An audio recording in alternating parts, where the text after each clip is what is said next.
Cyber crime की खबरें आए दिन सुर्खियों में रहती है। आए दिन कभी नेताओं तो कभी सुरक्षा एजेंसियों के अकाउंट हैक होते हैं। इस बीच यूपी की पूर्व सीएम और बसपा सुप्रीमो मायावती भी साइबर क्राइम का शिकार हो गई। जी हां, सोशल मीडिया पर हैकरों का जाल इस कदर फैला है कि इसकी एक बानगी बसपा सुप्रीमो की वेबसाइट हैक होने के बाद पता चली। मायावती की ऑफिशियल वेबसाइट sushrimayawati.in हैक हो गई। इस वेबसाइट का लिंक मायावती के ऑफिशियल ट्विटर हैंडल पर मौजूद है। फिलहाल अभी तक बसपा की तरफ से इस वेबसाइट के हैक होने पर पुलिस या साइबर क्राइम सेल में कोई शिकायत नहीं की गई।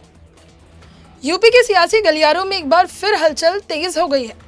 जैसे ही सीएम योगी ने सपा प्रमुख अखिलेश यादव पर तंज कसते हुए अब्बा जान शब्द का इस्तेमाल किया, इसको लेकर अब दोनों पार्टियों के बीच बयानबाजी भी तेज हो गई। इस कड़ी में योगी सरकार अल्पसंख्यक कल्याण राज्य मंत्री मोहसिन रजा ने वीडियो जारी करते हुए कहा कि अखिलेश यादव को अब्बा से नाराजगी है या अब्बा जान से। उन्होंने आगे कहा कि नेताजी को मुल्ला मुलायम कहने से कोई नाराजगी नहीं, वो तो बहुत खुश होते थे। दरअसल अखिलेश यादव ने खुद को बीजेपी के नेताओं से बड़ा हिंदू बताया, तो सीएम योगी ने राम मंदिर के बहाने उन पर निशाना साधा।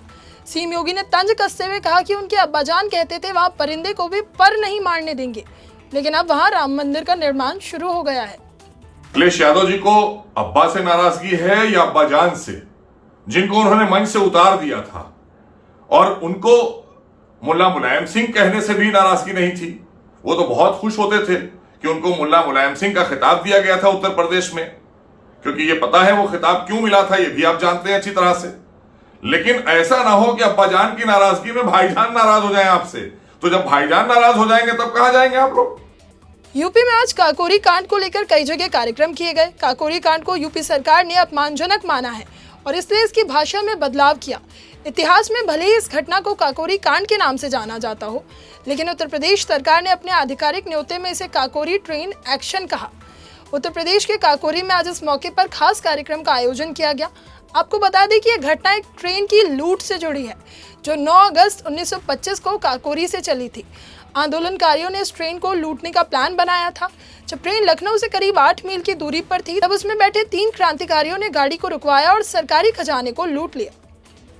यूपी में भारी बारिश की वजह से नदियां उफान पर है और प्रदेश में बाढ़ का कहर जारी है। इसका सबसे ज्यादा प्रभाव बुंदेलखंड और सेंट्रल यूपी में देखा जा रहा है।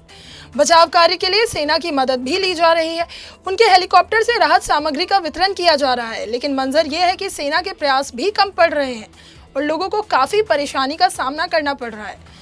एक ओर गंगा ने जहां रौद्र रूप धारण कर लिया, वहीं दूसरी ओर यमुना, पांडु, मंदाकिनी, सिंधु के साथ कई नदियों के उफनाने से औरैया, जालौन, बांदा, फतेहपुर, हमीरपुर, चित्रकूट जिलों के गांव की स्थिति खराब है। वहीं दूसरी ओर वाराणसी के निचले इलाकों में चलने के लिए नाव का सहारा लेना पड़ रहा है। प्रयागराज में भी स्थिति चिंताजनक बनी हुई है, कई इलाकों में पानी भर गया है।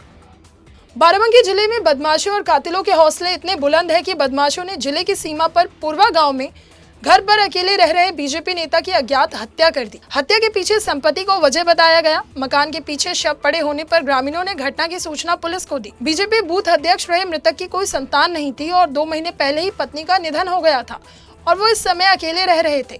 हालांकि सूचना मिलने पर घटनास्थल पर पहुंचे क्षेत्र अधिकारी और स्थानीय पुलिस के साथ फॉरेंसिक टीम इस मामले की जांच कर रही है। अब संपत्ति के लालच में रिश्तेदारों और गांव के कुछ लोगों पर गला दबाकर हत्या करने की आशंका जताई जा रही है।